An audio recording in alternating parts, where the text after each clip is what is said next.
It's not possible to overstate the power of relationships. We just touched on a few things here. I always wanted to create a place that I want to work, right? I spent a ton of time there.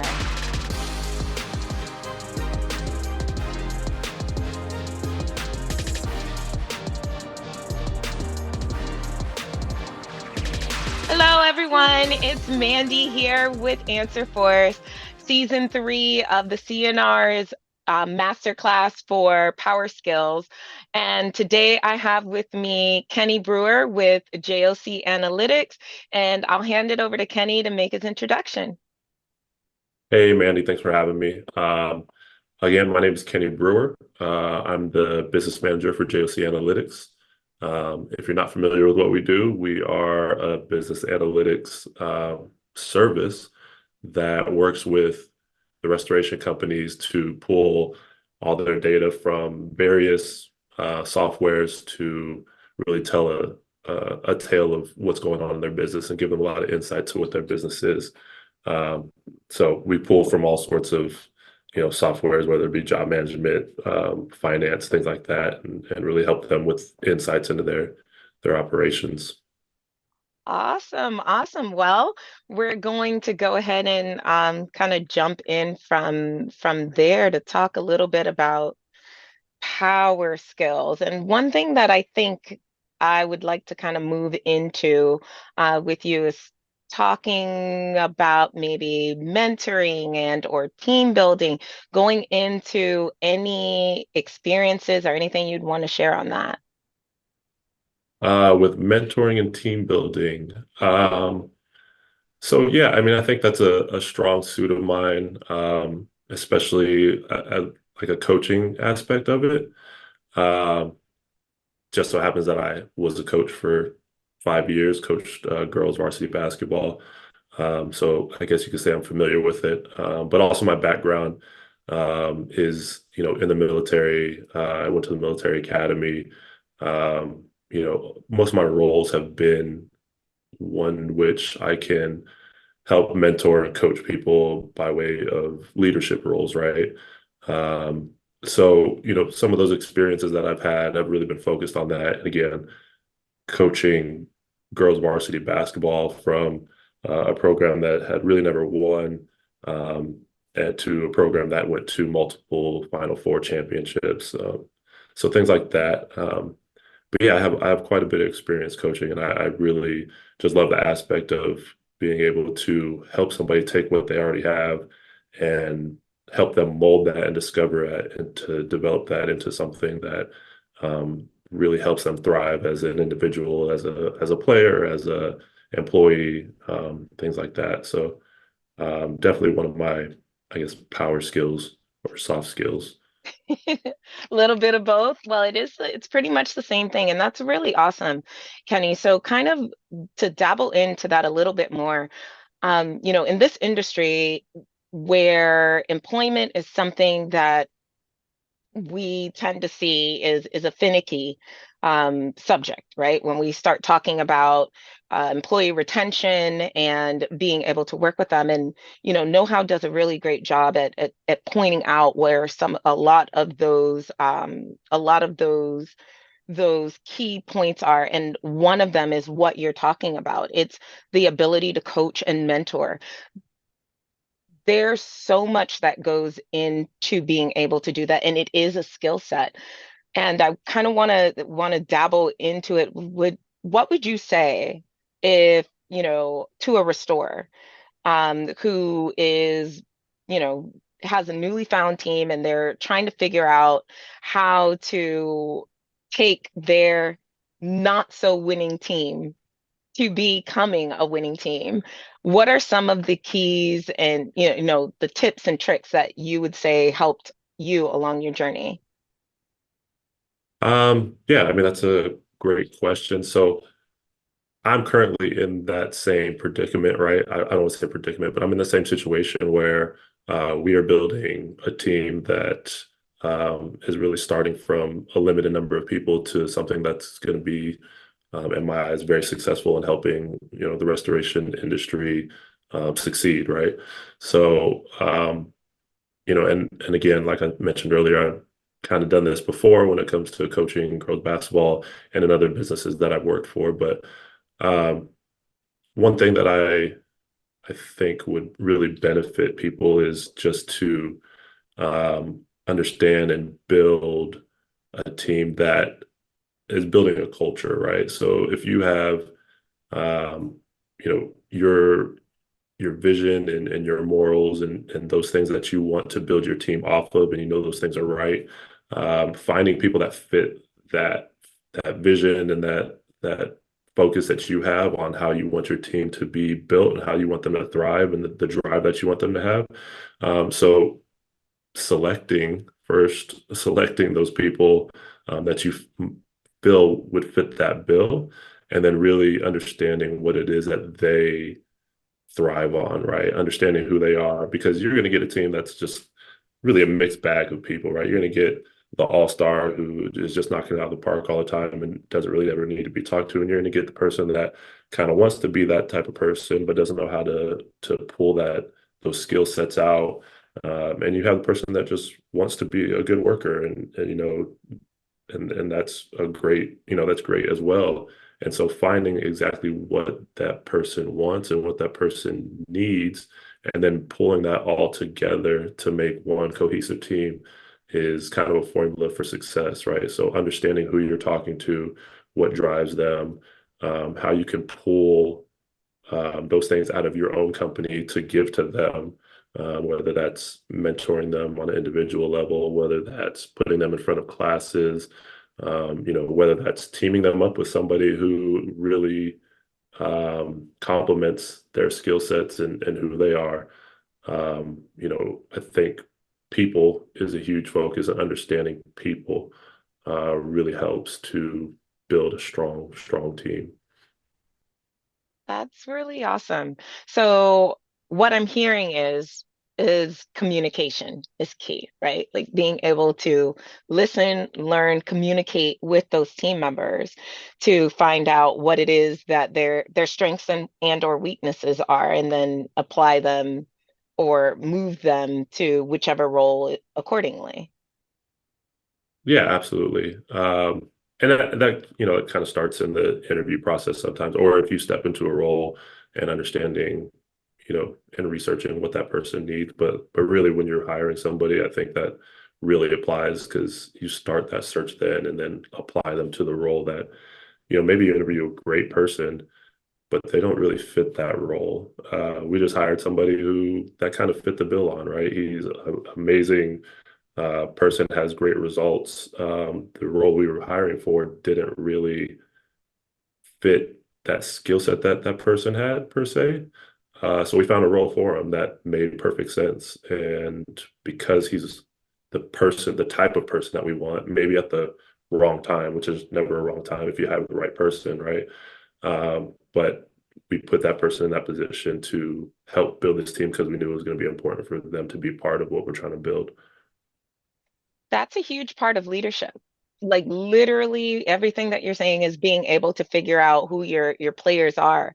And let's just say they are not a direct report to you, or you're not interviewing, but you do recognize, let's say, a team member that may be interested in you mentoring them. How do you think that would, how do you think you would move about that way if it's not somebody that's direct and they need a little bit of coaching, need a little bit of mentoring? Yeah, I think that's easy. I mean, I guess depending on your personality, I think that's easy, right? My personality, I'm a player's coach, right? If for anybody who watches sports, like I really cater to my players and try to understand what they want, like I said earlier, what drives them, who they are, and really start to get along with them and figure out how to motivate them. But also just buying in, right? So if it's somebody that's not directly working for you, or maybe not even in your company, but even just in your industry, right? And they are looking for some type of leadership or guidance. I feel like it's just natural for me personally to team up with that person and just impart that knowledge, right? Whatever knowledge you might have. So again, I think it's very easy for me to just step in and say, hey, yeah, be motivated, right? Be motivated to share that stuff with them, excited to share that stuff with them. Because one, it's somebody who wants that knowledge, right? So that should make it all more easy to interact with that person and help them because first of all, they're asking for help. So that should make it easy. And then just be excited, right? If you buy into the program, the company, the industry, and where you want that stuff to go, then it should be a no-brainer to take somebody else that wants to buy in and make everything stronger, right? Again, make the industry stronger, make your company stronger, make your team stronger. So you should want to do that, and you should thrive off of the fact that somebody has asked you for help, and really love that and take that in and help that person as much as you can. And I mean, that is definitely key. Being a part of like the RIA is always talking, working towards mentorship type opportunities for restorers and being able to get them more involved and as well as get them the education and or the coaching that is needed to help them grow and scale their business, but as well to be able to lead their teams. And that seems like it's kind of what it is we've been talking about, the last 10 minutes or so is how to effectively lead, right? Like lead, coach a team, mentor a team, get them from a place where in JOC's case, where it's a newer team building a team to one that is sturdy, getting to where you are going to be thriving and scaling. And coaching goes near and dear, at least when I think about it on my end as well, because, well, I say coaching, but I really mean mentoring, because you have to pour into people, especially if they're asking, right? Being able to listen, pour into them, um, find out what it is that they're wanting to do, and be excited for them in whatever it is that they're going for, and help to give them kind of that guidance, that foresight that you may have from the experience that you have. So I don't want to take up more time talking, as this is definitely information that I want for you to be able to share.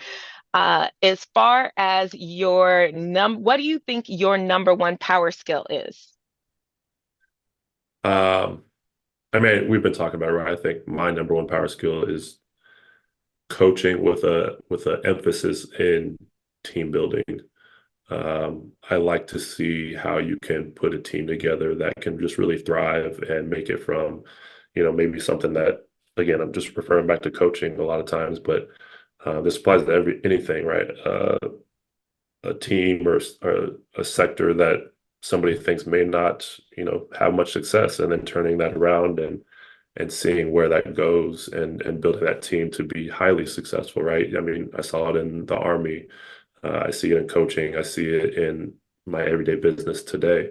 That really kind of motivates me and helps me helps me use my skills, or what I think are my skill sets, to develop that team and see them thrive. So it's something I've always been around, ever since I've played sports all my life. Anybody who's seen me at a show, obviously I'm probably stand out quite a bit, being 6'7", but Little. so I played a little bit of basketball in my life, and so it's something, teamwork and team building, that's been a part of my life always. So I think that skill comes relatively easy to me. All right, so I'm going to finish this up with one last question for you. For someone who that isn't their skill set, that isn't their power skill, coaching, team building, but it is something that they want to be able to include in their wheelhouse, what is your recommendation on being able to build that? Wow, that's a good question. I don't know if I've ever been asked that question. So you have to engage, right? The only way we learn a lot of times is just by doing. Um, I mean, I'll use myself coming to JOC as an example, and actually the person we just hired. But my first interaction with this industry was 2 weeks before I was actually hired, thrown into a trade show and just meeting people and getting out there and talking to people. Not my comfort zone at all. Um, and but I learned a lot, right? And if you just commit to being coachable, it will help you to coach, right? So a lot of times you're not going to be a good coach if you are not coachable. So again, just going back to sports because that's my happy place. That's where I'm comfortable. Um, you absolutely have to go through those years where somebody's coaching you. You have, you're taking that information all in, and then you're figuring out how to apply it, and then you're just turning around and imparting that knowledge on somebody else, right? So you really have to just take that all in, commit to understanding what's being asked of you, what's being told for you to do. Weed out the bad stuff, take in the good stuff, and then just turn around and impart that positive knowledge that you've gained. And you're going to mess up along the way, right? As a coach, as a player, you're going to mess up 100%. There's no avoiding it. And then learning from those mistakes and then continuing to, coach down the road, the next people and the next people and the next teams, having learned from all of those experiences, all of those mistakes.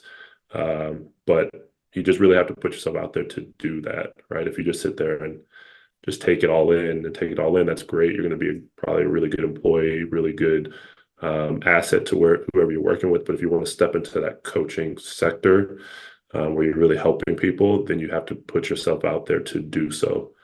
So I guess that's my 2 cents on that answer. A really, really good question. Well, thank you, Kenny, so much for sharing your knowledge with us today. Do you have anything else you want to say before we wrap it up?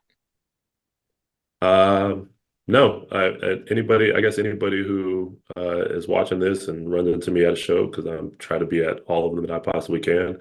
If you have any questions about this, I'd love to talk to new people and meet you and see what your thoughts are. So find me. I'm hard to miss, and I'd love to talk to you. Well, thank you so much, Kenny, and I hope you all have a great rest of your day.